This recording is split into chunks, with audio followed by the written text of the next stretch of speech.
예, 오늘 저는 무엇보다 먼저 너희끼리 사랑을 품으라 라는 제목으로 하나님의 말씀을 증언하겠습니다. 제 부제로 후회 없는 인생의 결산을 위해서라는 제목이 부제로 달았습니다.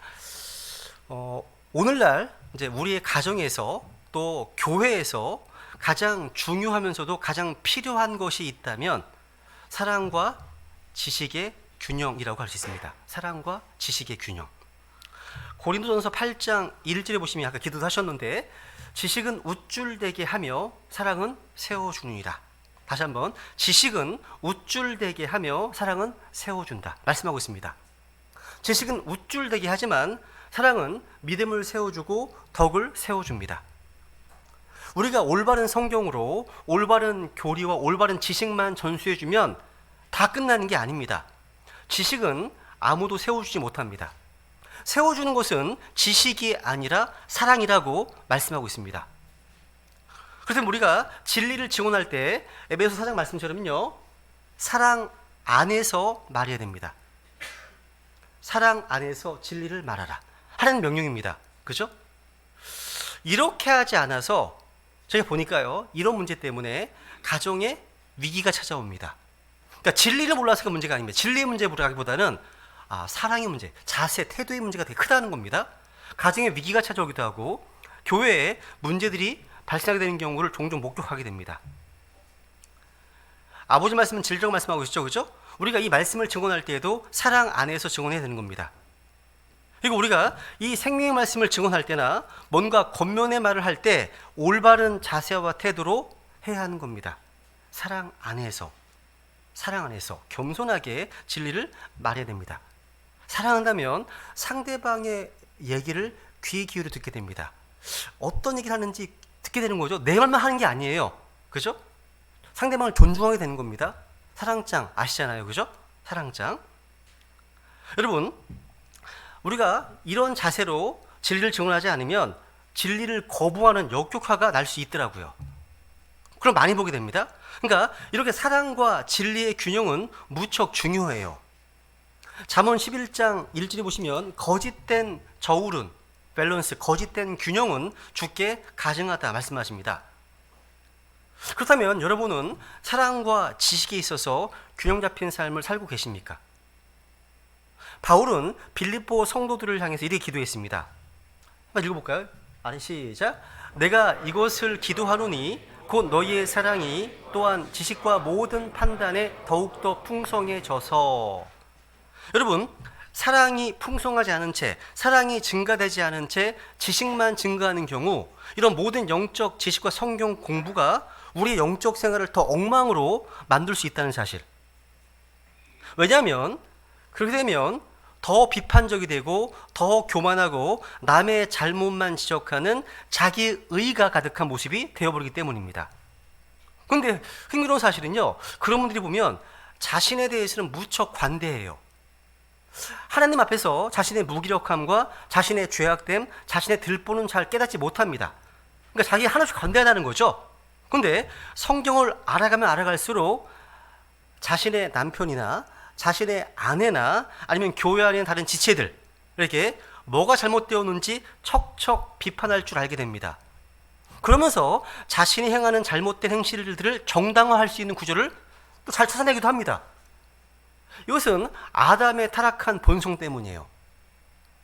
여러분, 우리가 올바른 성경적 지식을 소유했고 그동안 잘못 알아왔던 많은 것들을 새롭게 깨닫고 하는 희열을 맛보았지만 그것이 사랑과 결합한 지식이 아니라면 아무 유익이 없고 오히려 다른 사람들 향해서 말씀의 칼을 휘두르는 아주 위험한 상태가 될 수 있다는 겁니다. 그래서 바울이 기도한 겁니다. 너희의 사랑이 또한 모든 지식과 모든 판단에서 더 풍성해지기를 기도했습니다. 이 기도 내용은요, 지식이 증가되도록 기도한 것이 아닙니다. 오히려 지식과 상응하는 사랑이 증가해서 더욱더 풍성해지도록 기도하고 있는 겁니다. 그래서 여러분, 우리는 극단으로 치우치지 않도록 조심해야 됩니다. 여러분, 진리가 없는 사랑이 이단이라면 사랑이 없는 진리도 이단이라고 생각해야 됩니다. 여러분, 교회 연합을 주장하는 사람들에 대해서는 철학, 그들이 예수 그리스도를 사랑하기만 한다면 교리나 진리는 중요하지 않다고 하는 에큐메니컬 운동, 이단입니다. 그죠? 다 동의하시잖아요. 다 동의할 겁니다. 그렇다면 진리는 말하는데 사랑을 상실한 채 올바르지 못한 나쁜 태도로 사람들에게 상처를 주었다면 이것도 이단을 생각하지 않겠습니까? 우리는 교회가요, 너무 교리와 지식과 어떤 진리만을 강조하다 보면 교회가 사랑을 잃어버린 냉랭하고 차가운 교회가 될 수 있음을 기억해야 됩니다. 그래서 우리 교회가 그 균형을 잃지 않도록 기도해야 됩니다. 제가 이제 항상 드리는 말씀이지만 우리는요, 세 가지가 다 필요해요. 침례, 교도, 성경 신자로서의 머리가 필요합니다. 냉철한 머리, 지식 필요합니다. 그죠? 오순절 은사주의자들의 따뜻한 가슴이 필요합니다. 사랑이죠. 그리고 이단들의 발, 여호와의 증인의 발이 필요합니다. 발. 침례교도의 뭐요? 머리. 은사주의자의 따뜻한 가슴, 뜨거운 가슴, 너무 뜨겁죠, 그죠? 뜨거운 가슴. 또 이단들의 발 필요합니다. 그래서 오늘 본문 말씀 그대로요, 무엇보다 먼저 너희끼리 사랑을 품으라 라는 제목으로 하나님의 말씀을 증언하겠습니다. 여러분, 1세기의 크리스찬, 그러니까 1세기의 그리스도인하고요, 오늘을 사는 크리스찬은 어떤 차이가 있다고 보세요? 여러분, 예수님께서 부활하시고 나서 처음 세워진 초대교회 크리스찬들의 삶과 오늘날 우리의 삶에는 어떤 차이가 있을까요? 사도행전을 읽다 보면요, 1세기 우리 크리스찬들의 특성이 믿지 않는 사람들의 관점에서 묘사된 부분이 있는데 좀 흥미로웠어요. 그러니까 믿지 않는 사람들이요, 그 초대교회 크리스찬들 어떻게 바라봤는지를 알려주는 두 가지 좀 인상 깊은 단어가 있어요. 뭐냐면 한 단어는 핍박이고요, 또 한 단어는 칭송입니다. 핍박, 칭송. 그러니까 1세기 크리스찬들을 특징 있는 두 단어, 핍박과 호감, 칭송입니다. 이게 좀 어쩐지 어울리지 않은 단어 같은데 이 두 단어가요, 1세기 크리스찬들을 묘사하고 있는데 똑같이 쓰였습니다. 여러분, 우리 성경 신자들, 믿음의 선배들은요, 믿음 때문에, 신앙 때문에 많은 핍박을 받았습니다. 동시에 사도행전을 읽어보면요, 온 백성에게 호감을 얻었습니다. 백성은 그들을 칭송하더라, 이런 말씀이 반복되어 나옵니다. 그러니까 믿지 않는 사람들이 크리스찬들을 핍박하면서도 동시에 그들의 삶 가운데 도저히 부인할 수 없었던, 그러니까 믿지 않는 사람들과 달랐던 어떤 삶의 가치, 삶의 질이 있었다는 거죠. 그들에게 호감을 느끼고 그들을 칭송할 수밖에 없었습니다. 그 칭찬의 중요한 내용 가운데 한 가지가 뭐냐면 바로 사랑이었습니다. 사랑이었어요. 그러니까 1세기 크리스찬들은 진실로 사랑하는 사람들이었다는 겁니다. 여러분, 로마 시대에요, 아리스티데스라고 하는 사람의 보고서가 로마 황제에게 그 당시 이제 들려졌습니다. 그러니까 이 보고서는요, 지금까지 남아있는 보고서 가운데 그 당시 1세기 크리스찬들을 정찰하는 임무를 맡았습니다. 이 사람이요. 그래서 이 사람이 본 크리스찬이 어떤 사람이냐, 여러 가지를 표현합니다. 그냥 제가 몇 개만 소개해 드릴게요. 이 사람 그 당시 크리스찬이. 첫 번째, 그리스도인은 내세에서 받을 상을 위해서 이 세상에 더러운 것은 전부 다 억제해 버린다. 또 그들은 그들의 하인이나 시녀 또는 자녀들에 대해서도 항상 사랑으로 대했으며, 그리고 그들이 그리스도인이 되면 아무런 차별을 두지 않고 형제 자매라고 부른다. 세 번째, 그리고 아기가 새로 태어나면 그들은 새 생명을 준 하나님께 감사를 드리고, 태어난 아기가 어린 시절에 죽기라도 할 것 같으면 세상에 와서 죄를 짓지 않도록 일찍 불러주신 하나님께 감사를 드린다. 여러 가지 나와요. 충분히 우리가 이해할 수 있는 내용들이죠, 다. 그죠? 내용입니다. 근데 황제에게 보고된 가장 많은 내용들이 뭔지 아십니까? 사랑에 대한 것이었습니다. 사랑. 그러니까 크리스찬의 삶의 모습을 묘사할 때 그들은 처음부터 특정한 삶의 형태와 연관되어 있었다는 겁니다. 바로 서로가 사랑하는 사람들이었다는 겁니다. 그래서 이 보고를 받았던 로마의 황실에서는요, 그 당시 로마의 귀족들 간에 유명한 단어가 회자되었다고 해요. 그러니까 우리 크리스찬들에 대한 보고서가 로마 귀족 사회 유행어가 되었다고 합니다. 보라, 얼마나 서로 사랑하는가. 보라, 얼마나 서로 사랑하는가. 이것은요, 크리스찬들을 비꼴 때나 크리스찬들을 부러워할 때 그의 삶의 모습을 묘사할 때 쓰여지는 로마에 회자되던 어떤 말 중에 하나였다고 해요.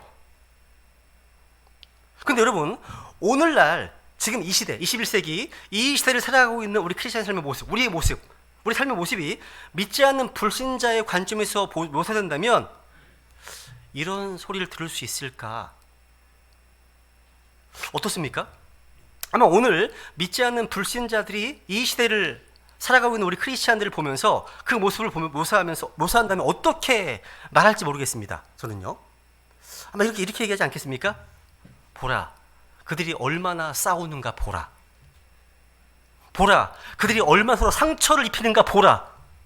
보라, 그들이 얼마나 비판하는가 보라. 이렇게 얘기하지 않을까 싶어요. 너무 다르지 않아요? 여러분, 오늘 사도 베드로는요, 마지막 날들 가운데 종말론적 시대를 살고 있는 우리 오늘날의 사람들, 특히 이제 지금 이 시대에 하나님의 사람들까지도 하나님의 사랑에서 떠나가고 있는 이 모습들을 보면서 이런 경고의 말씀을 하고 있는 겁니다. 오늘 본문을 보세요. 본문을 보시면 오직 모든 것의 끝이 가까이 왔으니, 여기 보세요 한번. 다시 읽겠습니다. 시작. 그러나 모든 것의 끝이 가까이 왔으니 그러므로 너희는 정신을 차리고 깨어 기도하라. 야, 보세요. 모든 것의 끝이 가까이 왔으니 라고 되어 있습니다. 여러분, 모든 것의 끝이 가까운 지금이야말로 무엇보다 먼저 너희끼리 뜨거운 사랑을 품을 때입니다. 왜 그렇습니까? 우리가 왜 사랑해야 되죠? 그리고 어떻게 사랑해야 될까요? 오늘 한번 한 가지 살펴보겠습니다. 우리 먼저 왜 사랑해야 될까요? 두 가지 중요한 이유가 있는데, 첫째 이유는요, 후회 없는 우리 인생의 결산을 위해서입니다. 여기 이제 모든 것의 끝이 가까이 왔으니 말씀하고 있습니다. 여기서 이제 끝이라는 단어는 영어로 the end입니다. 종말, 끝, 그죠? 그러니까 모든 것의 끝이란 말은 마지막 때에 살고 있는 우리에게 주님의 다시 오심이 가깝다는 것을 말합니다. 주의 오심은 하루하루 가까이 오고 있습니다. 우리는 주님의 오심이 어느 날, 어느 시인지는 모르지만 가까이 왔다는 것은 확실히 합니다. 확실히 아시잖아요, 그죠? 아마 주님께서 만약에 오시는 날 여기 계신 분들 모두가요, 벌써 오셨다니 하실 겁니다. 막상 오시면요, 벌써? 그렇게 반응하실 거예요. 여러분, 우리 주님께서는요, 요한계시록에서 보시면요, 4번이나 반복해서 보라, 내가 속히 가겠다 말씀하십니다. 계시록 3장 11절 한번 나오고 22장만 보겠습니다. 보시면 보라, 내가 속히 가리니 이 책의 대언의 말씀들을 지키는 자는 복이 있다 하시네요. 뭘 지키는 자가 복이 있다고요? 이 말씀들을 지키는 자가 복이 있답니다. 말씀들을 마음속에 간직해야 돼요. 말씀 지켜야 됩니다. 주님 곧 오시기 때문에. 그 다음 보세요. 읽어보세요. 시작. 보라, 내가 속히 가리니 내가 줄 보상이 내게 있어 각 사람에게 그가 행할 행위대로 주리라. 야, 여러분, 구원은 값없이 주어지는 은혜의 선물이잖아요. 근데 보상은 뭡니까? 우리가 행한 대로 주어지는 것이기 때문에 너무 중요하죠, 여러분. 우리가 행한 대로 심판을 받고 보상을 받게 됩니다. 준비하셔야 되는 거죠. 지금은 준비할 수가 있습니다. 그 다음 시작. 이것들을 증언하시는 분께서 이르시되 내가 반드시 속히 가리라 하시는도다. 아멘. 주 예수님이여 과연 그와 같이 오시옵소서. 와, 우리는 주님의 다시 오심을 사모하고 기도해야 됩니다. 그죠? 당연하죠. 사도 요한은요, 주님께서 다시 오신다는 음성을 들었을 때 아멘, 주님 다시 오시옵소서, 오시라고 지금 기도하고 있습니다. 여러분, 주님께서 다시 오신다, 속히 오신다고 하는 재림의 긴박성은요, 우리를 공포 가운데 두려움으로 몰아가는 것이 아닙니다. 그것은요, 우리에게 복된 소망으로, 산 소망으로 기쁨을 줍니다. 그죠? 주님께서 속히 오시겠다 하셨다면 거기에 대한 우리의 반응, 우리의 대비가 무엇이어야 되겠습니까? 이게 오늘 설교의 포인트입니다. 여러분, 모든 것의 끝이 가까이 왔다.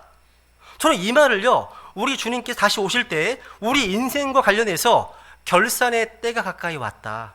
모든 것의 결산. 그래서 내 인생의 결산의 때가 다가오고 있다고 표현하고 싶습니다.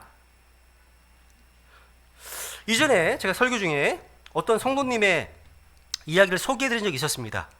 구원받은 분이셨는데요, 이 성도님께서 간암 진단을 받으셨습니다. 간암 진단. 까맣게 모르고 있었는데요. 입원실 밖에서 이제 식구들이 말하는 이야기를 듣고 자신이 살 수밖에 없는 이제 시간이 6개월밖에 남지 않았구나 사실을 알게 되었습니다. 근데 이분은 이제 믿음이 있으셨기 때문에 그 사실 때문에 공포에 떨지 않았습니다.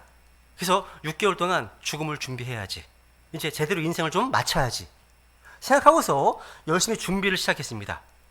자기가 못 갚았던 이제 빚을 갚기도 하고 서먹서먹했던 사람 찾아가서 오해를 풀기도 했고 그 사람들과 화해하고 식사를 하기도 했습니다. 또 자녀들과 어떤 그 대화의 시간도 많이 가졌고 또 자기가 하고 싶었던 일을 해보기도 했습니다. 그렇게 자기 주변을 정리하기 시작했습니다.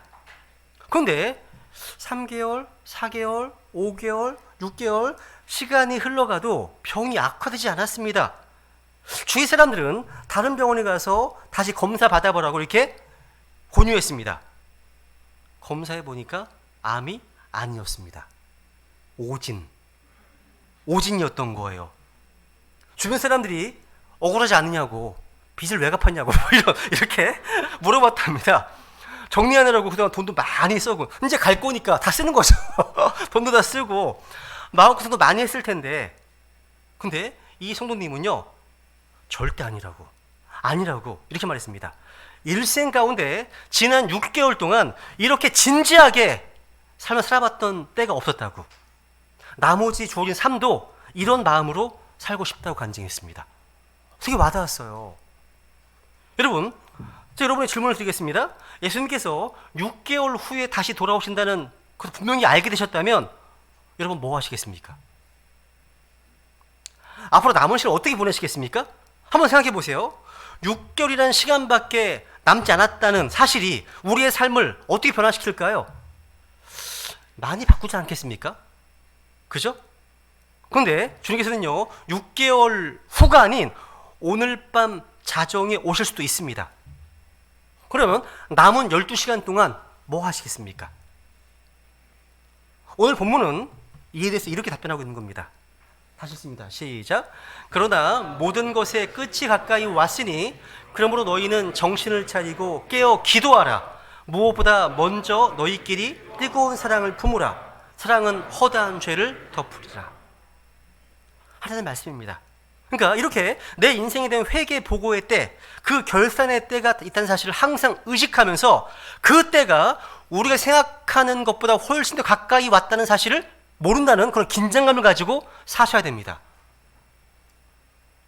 근데 여러분, 우리가 인생을 결산할 때 반드시 좀 고려해야 하는 두 가지 차원의 어떤 문제가 있습니다. 하나의 차원은 하나님과의 관계입니다. 따라해보세요. 하나님과의 관계. 내 삶의 주인 대신 하나님과 어떤 관계를 맺고 살았느냐. 또 하나의 차원은 뭐냐? 인간관계입니다. 인간관계. 내 사랑하는 지체들, 내 이웃들과 어떤 관계를 맺으면서 그 관계 속에서 어디 살았느냐 하는 문제입니다. 이 두 가지 차원을 반드시 생각해야 됩니다. 후회 없는 인생의 결산을 이제 하기 위해서는 이 두 가지 차원의 결산이 있어서 후회가 없어야 되는 겁니다. 베드로는 오늘 본문을 통해서요, 하나님과의 관계에서 후회 없는 결산을 준비하기 위해서 가장 중요한 것이 기도라고 말하면 기도를 강조합니다. 정신을 차리고 깨어 기도하라. 깨어 기도하라. 기도가 무엇입니까? 기도는 결국 내 인생의 초점을요 하나님께 맞추는 거 아니겠습니까? 그분께 맞추는 겁니다. 주님, 하나님 아버지, 이렇게 하나님을 부르면서 우리 하나님을 바라봅니다. 하나님과의 바른 관계는 끊임없이 내 인생의 초점을요 하나님께 맞추는 거죠. 하나님 바라보는 거죠. 그때 하나님의 관계가 만들어지는 거예요. 그죠? 베드로는 먼저 기도를 강조하는 겁니다. 근데 거기서 끝나지 않습니다. 그 다음 8절. 무엇보다 먼저 너희끼리 뜨거운 사랑을 품으라. 너희끼리. 그러니까 또 하나의 중요한 차원이 뭡니까? 인간관계 차원에서 후회 없는 결산을 위하신다면 여러분 사랑을 준비하십시오. 사랑의 준비가 필요합니다. 근데 여러분 여기 8절에 나온 사랑이요 러브가 아니라 charity라는 단어입니다. 킹제임 성경은요 이 charity하고 love를 구분합니다. 이 charity는요 크리스찬들 간의 형제 사랑으로 서로 돕는 사랑입니다. charity예요, 이 단어가요. 이 단어가 사랑장에 보면 이렇게 돼 있어요. 사랑장에 정의하고 있습니다. 한번 읽고 넘어가겠습니다. 시작. 사랑은 오래 참고 친절하며, 사랑은 시기하지 아니하며, 사랑은 스스로 자랑하지 아니하며, 우쭐대지 아니하며, 보기 흉하게 행동하지 아니하며, 자기 것을 추구하지 아니하며, 쉽게 성내지 아니하며, 악을 생각하지 아니하며, 불법을 기뻐하지 아니하고 진리를 기뻐하며, 모든 것을 참으며, 모든 것을 믿으며, 모든 것을 바라며, 모든 것을 견디는구나. 이렇게 사랑을 합니다. 성경은 세상 끝의 표적으로서 역사의 마지막을 향해서 가까이 갈수록 사람들이 사랑을 잃어버릴 것이라고 경고하고 있습니다. 그래서 불법이 성행함으로 많은 사람의 사랑이 식어진다라고 재림의 징조로 말씀하셨습니다. 또 그때 많은 사람이 걸려 넘어지고 서로 배반하고 넘겨주며 서로 미워한다 말씀하셨습니다. 그러니까 사랑이 식어지고 사랑이 상실되는 끔찍한 시대가 온다고 경고하셨습니다. 디모데 후서 3장 1절에 보면요, 이런 말씀이 있죠. 또한 이것을 알라, 즉 마지막 날들의 위험한 때가 오리라. 쭉 얘기하시면서 제일 먼저 뭐가 나옵니까? 사람들이 자기를 사랑하며. 마지막 날들의 징후, 위험한 시대의 징후 가운데 제일 먼저 나오는 것이 바로 자기를 사랑하는 겁니다. 자기만 사랑하는 거, 자기밖에 몰라요. 그러니까 다른 이웃에 대한 관심이 전혀 없는 극도의 이기심이 지배하는 시대, 이게 마지막 날의 특성이라는 겁니다. 이런 이기적인 시대를 살아가는 우리들, 나도 모르게 그런 시대의 영향을 받아서 이기적으로 산다면 이런 모습으로 어떻게 주님 앞에 설 수 있겠습니까? 후회 없는 인생의 열쇠를 원하십니까? 무엇보다 먼저 너희끼리 사랑을 품으십시오. 사랑을 준비하시라는 겁니다. 이게 본문의 교훈인 거예요. 우리가 사랑에 대한 두 번째 이유가 있습니다. 한마디로 건강한 삶을 위해서입니다. 건강한 삶을 위해서. 여기 8절 다시 한번 읽습니다. 시작. 무엇보다 먼저 너희끼리 뜨거운 사랑을 품으라. 사랑은 허다한 죄를 덮으리라. 말씀하시네요. 여러분, 하나님의 사랑은요, 우리 모두의 죄를 덮어주었습니다. 우리를 사랑하사 십자가에 죽으신 그분의 죽으심과 흘리신 피는 우리의 모든 죄, 모든 불의, 모든 불법을 다 덮어주셨습니다. 하나님은요, 우리 안에 이 사랑을 부으셨고 이 사랑으로 서로 사랑하라, 이렇게 말씀하고 계십니다.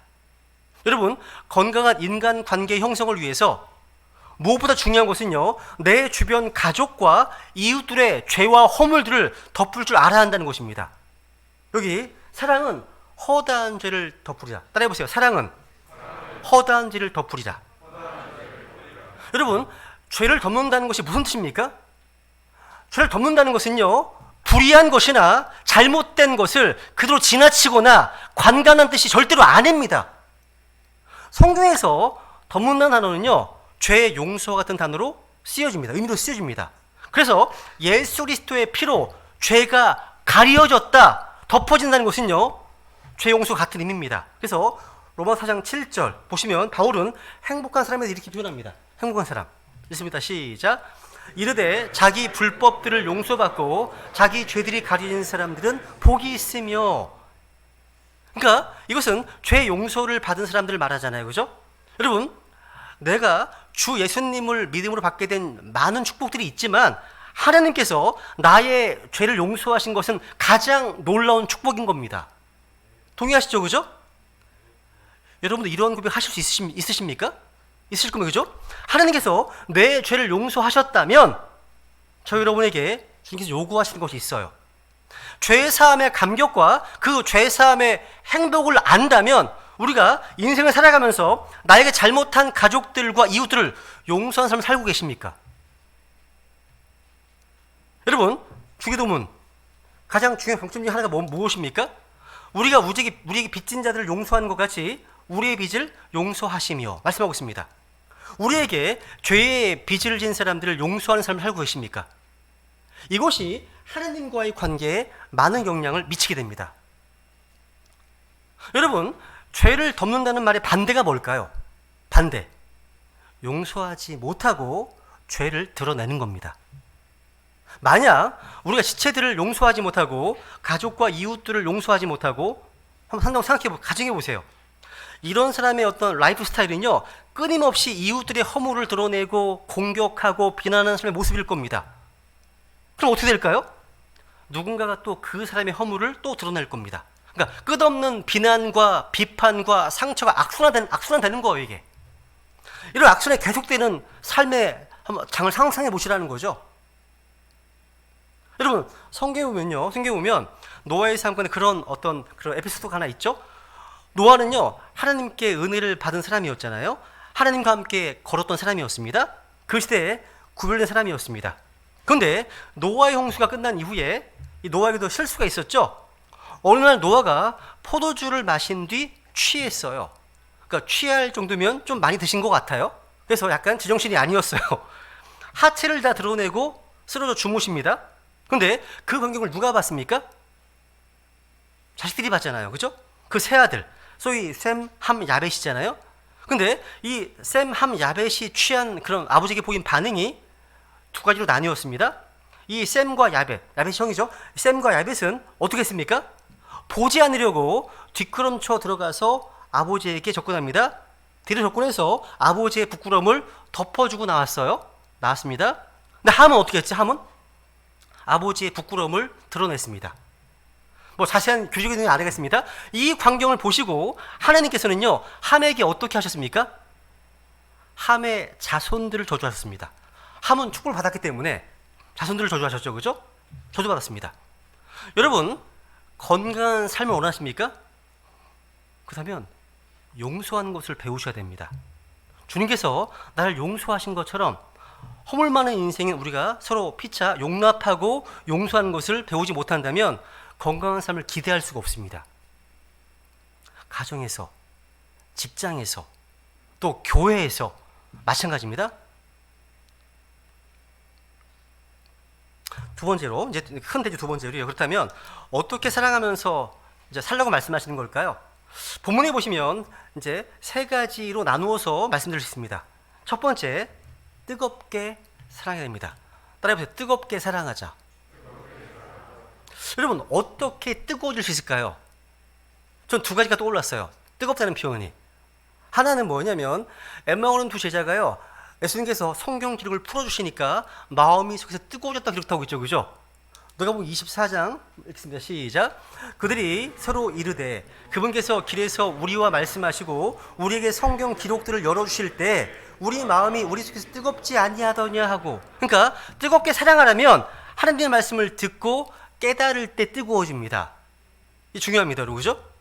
여러분은 설교를 듣는 가운데 영이 뜨거워진 적 있으십니까? 마음에 어떤 기쁨이 차오르고 어떤 알 수 없는 흥분이 일어나고 또 뭔가 뜨거워지는 감격을, 여러분 말씀을 듣고 깨달을 때, 그러니까 믿음으로 반응할 때 일어나는 현상인 거 이게요. 뜨거운 마음. 우리 베다니 지체들은 성경을 읽고 연구할 때 이런 체험을 자주 하시리라 생각합니다. 왜? 하나님의 말씀은 불과 같기 때문입니다. 내 말이 불 같지 아니하냐. 그래서 말씀 가운데 깊이 잠긴 사람은 뜨거운 사람입니다. 불을 품고 있기 때문에. 불. 그죠? 두 번째, 또 언제 뜨거워지냐? 기도를 많이 하면 뜨거워집니다. 성경 보면 골로새 4장 보시면요. 에바브라를 말씀하시면서 그가 너희를 항상 기도로 뜨겁게 수고하나니, 기도로 뜨겁게 수고한다고 되어 있죠. 기도하면 뜨거워집니다. 그러니까 기도를 통해서 우리의 마음속에 불길을 일으켜야 되는 거죠. 그죠? 여러분, 우리 신약 교회가 차갑고 냉랭한 분위기가 아닌 뜨거운 사랑이 넘치는 교회가 되려면 말씀과 기도가 충만하고 이 두 가지가 균형 잡혀 있어야 됨을 우리에게 보여주시는 겁니다. 우리의 사랑이 식어서는 안 됩니다. 차가워져서 안 됩니다. 계속적으로 뜨거워져야 돼요. 지속적으로 뜨거워져야 돼요. 이게 계속 따뜻하는 게 아니라 지속적으로요. 계속해서 사랑을 하는 거죠. 다시 말하면 성경은요, 일회용, 전시 효과용에 불과한 그런 사랑을 권면하고 있는 것이 아닙니다. 우리가 생각해보세요. 한 번은 친절할 수 있어요. 한 번은요. 쇼처럼요, 단 한 번은 누군가의 사랑을 접근할 수가 있어요. 근데 어려운 것은 뭐냐면 계속 사랑하는 거예요. 계속 사랑하는 겁니다. 지속적인 사랑을 위해서는 날마다 지속적인 결단이 있어야 돼요. 그러니까 지속적인 사랑은요, 결단 없이는 불가능합니다. 여러분, 본문에 보시면 먼저 너희끼리 뜨거운 사랑을 품으라. 이 말씀이 우선 명령이라는 사실을 주목하셔야 됩니다. 명령. 하나님의 명령이에요. 이 명령 어떻게 반응해야 되죠? 순종해야 됩니다. 순종해야 되는 겁니다. 명령에 순종하려면 의지적 결단이 동반돼야 됩니다. 의지적 결단이요. 그러니까 명령에 여러분 감정으로 느낌으로 반응해서는 안 돼요. 명령에 대해서는 의지적으로 yes, 그러니까 예, 그렇게 하겠습니다. 결단해야 한다는 겁니다. 의지적으로요.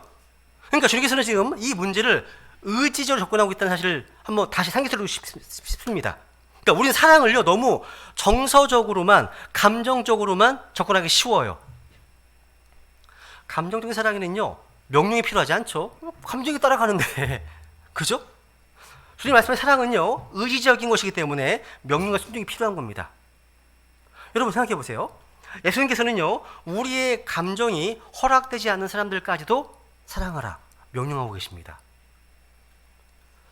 베드로와 요한은요 서로 기질이 다르고 성품이 너무 달랐습니다.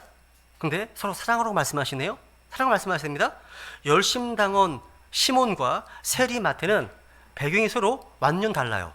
서로만 적대적인 거예요. 정치적 적대관계에 있는 겁니다. 둘이가. 근데 서로 사랑하라 명령하셨습니다. 용감한 안드레와 의심하는 도마 서로 사랑하라 명령하셨습니다. 우리는 이러한 명령을 들었을 때 주님 저 사람만은 사랑할 수 없습니다.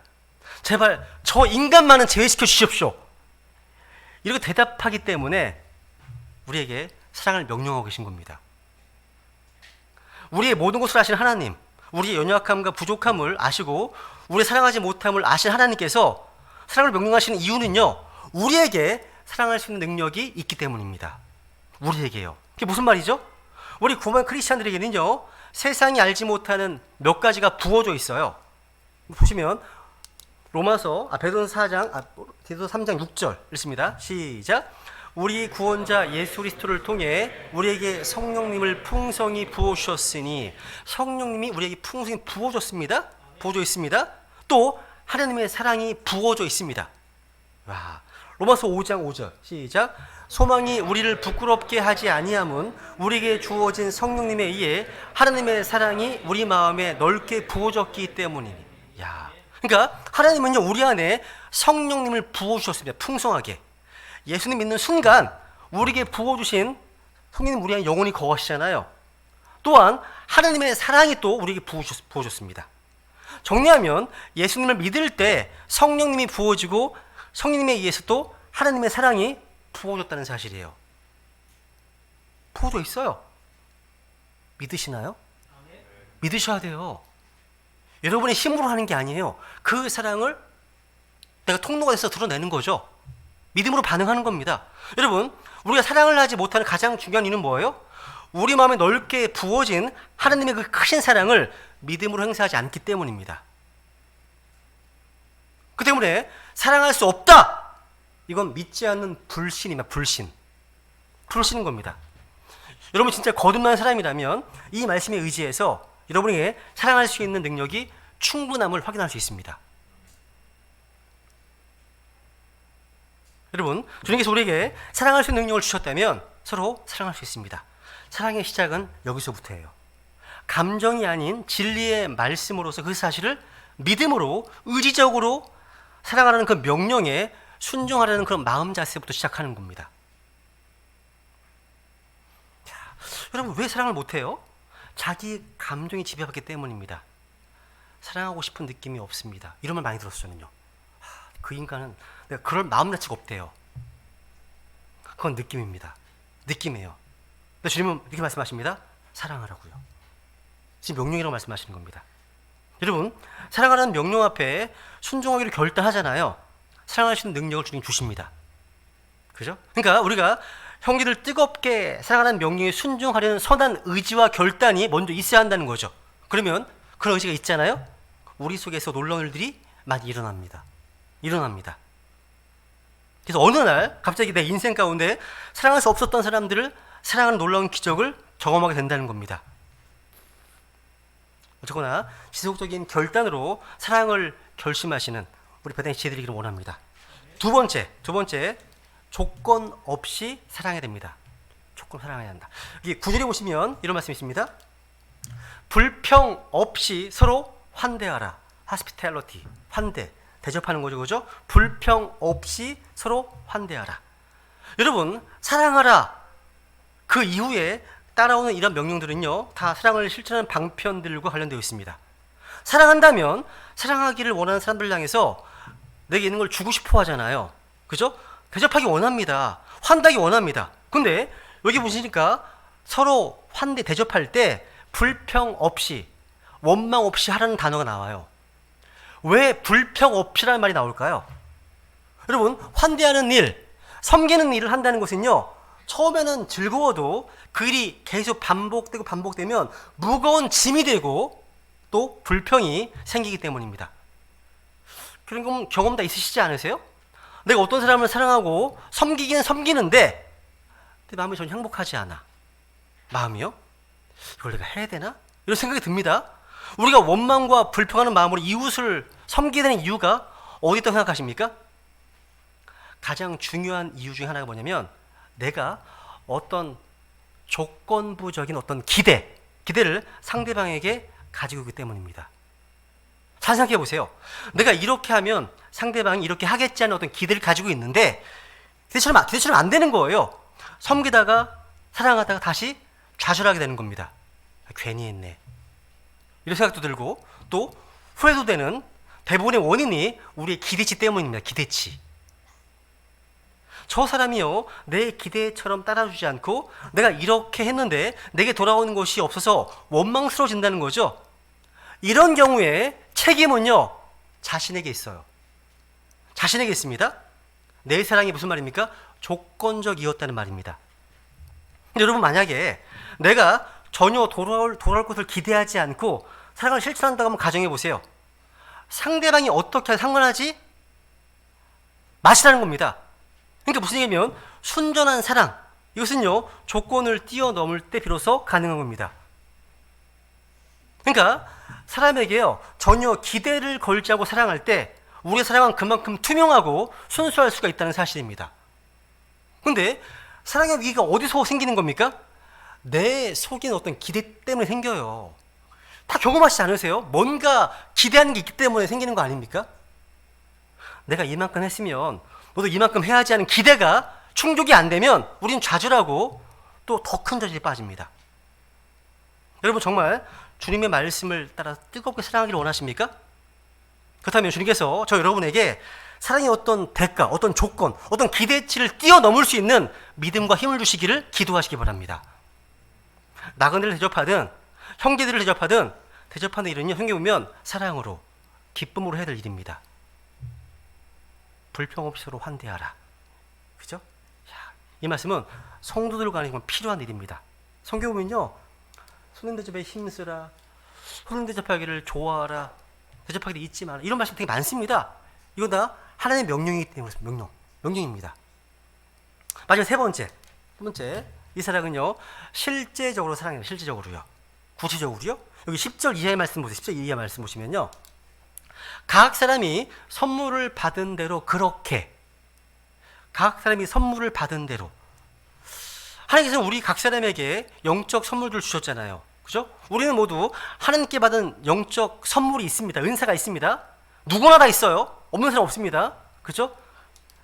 그 은사를 왜 주셨습니까? 왜 주셨어요? 모두가 유익을 얻게 하는 것이 하나님의 뜻입니다. 그러니까 각 사람에게 주시는 은사로 말미암아 모두가 유익을 얻게 하는 것이 하나님의 뜻입니다. 각 사람에게 다 주셨어요. 그죠? 그러니까 그 선물로서 섬기라는 거죠. 주신 목적이요. 섬기라는 겁니다. 그러니까 주님께 받은 이 선물, 영선물의 목적은 자랑이 아닙니다. 섬김을 위해 주신 거, 섬김을 위해서요. 이웃들을 사랑하고 섬길 때 중요한 것은요, 하나님이 주신 각각의 선물을 가지고 봉사하는 거예요. 그런데 다시 보시면요, 이런 말씀이 있습니다. 한번 읽습니다. 마지막 구절입니다. 시작. 각 사람이 선물을 받은 대로 그렇게 하나님의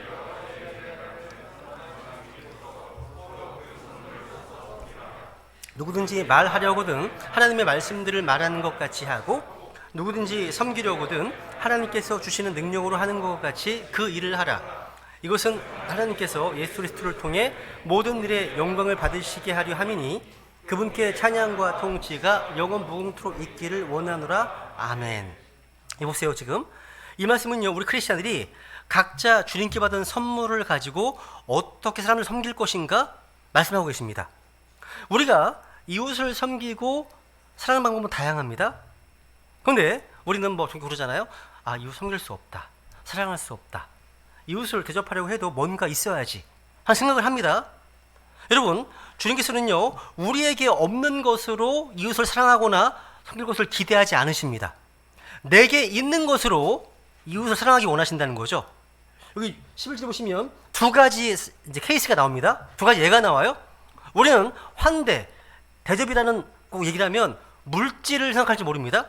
물론 물질로 대접할 수 있습니다. 근데 우리가 다른 지체들을 대접하고 섬기고 사랑할 때 물질만 가지고 하는 것이 아닙니다. 착하면 안 됩니다. 10절 말씀에 뭐가 나옵니까? 누구든지 말하려거든 하나님의 말씀들을 말하는 것 같이 하고. 무슨 얘기예요?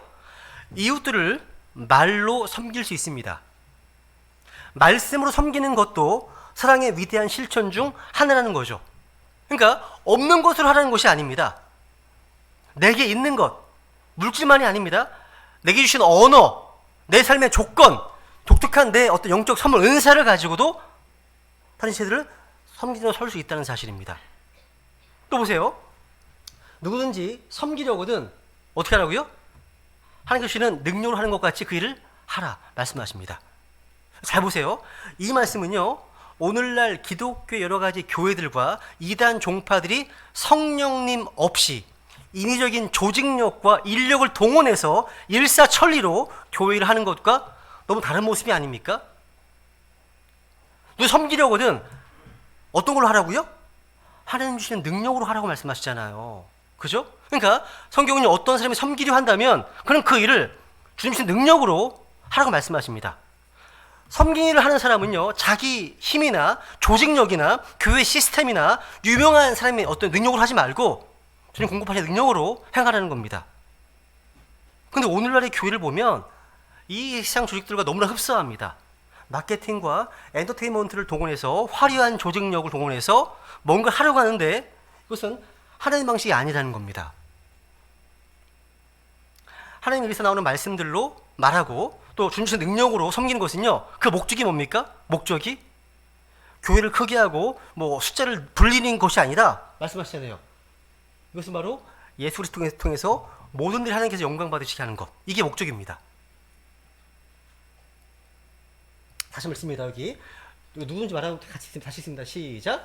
누구든지 말하려거든 하나님의 말씀들을 말하는 것 같이 하고 누구든지 섬기려거든 하나님께서 주시는 능력으로 하는 것 같이 그 일을 하라. 이것은 하나님께서 예수 그리스도를 통해 모든 일에 영광을 받으시게 하려 함이니 그분께 찬양과 통치가 영원 무궁토록 있기를 원하노라. 아멘. 오늘 말씀을 정리하겠습니다. 모든 것의 끝이 가까이 왔습니다. 인생의 결산의 순간이 가까이 왔으니까 무엇보다 먼저 너희끼리 뜨겁게 사랑하라고 말씀하십니다. 저는 지금이야말로 서로 사랑할 때라고 믿습니다. 가장 필요한 말씀입니다. 우리 모두 비판하고 비방하고 들추어내고 그러기 전에 사랑의 명령에 순종할 수 있다면 우리의 삶이, 또 우리의 가정이, 또 우리의 교회가 얼마나 달라질까요? 우리 이 시간 들으신 말씀을 좀 기억하시면서요, 주님께서 종말론적 삶의 자세로 무엇보다 먼저 뜨겁게 사랑하라, 이 주님의 명령에 우리 모두 순종하겠다고 결단하시면서 주님께 은혜를 구하겠습니다. 기도하시겠습니다.